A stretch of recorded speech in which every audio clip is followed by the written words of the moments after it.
என்னங்க அது இப்படி ஆயிப்போச்சு? படுவாவிங்க எல்லாருமா சேர்ந்து உங்களை இந்த நிலைமை கொண்டு வந்து விட்டாங்களே. உள்ள போய் என்ன பண்ண போறீங்க? அதே கல்லோடைப்பீங்களா? புல் பிடுங்குவீங்களா?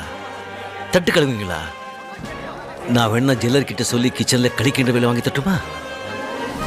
ஐயோ, அதுக்கெல்லாம் முன் அனுபவம் வேணுமே. உட்கார்ந்த இடத்துலயே நோகாம நோம்பு கும்பிடுற வேலை ஒன்று இருக்கு, செய்வீங்களா? அதான் கம்மியான்றது. சும்மா அதறதுல தப்பு பண்ணிட்டீங்க சிவாஜி. உங்களை ஏதாவது பண்ணணும். எவ்வளோ பெரிய அவமானத்தை எனக்கு கொடுத்துட்டீங்க. திருப்பி கொடுத்துடணும். நான் ரொம்ப சென்சிட்டிவ். என்னால் தாங்கிக்க முடியாது. கண்டிப்பா திருப்பி கொடுத்துருவேன். ஏய், கொடுத்து வாங்கினது பத்தாதா? இன்னும் திருப்பி கொடுக்க போறியா நீ? ஏய், நான் ஆதிடா. போடா, கபோதின்னு சொல்ல வந்தப்பா.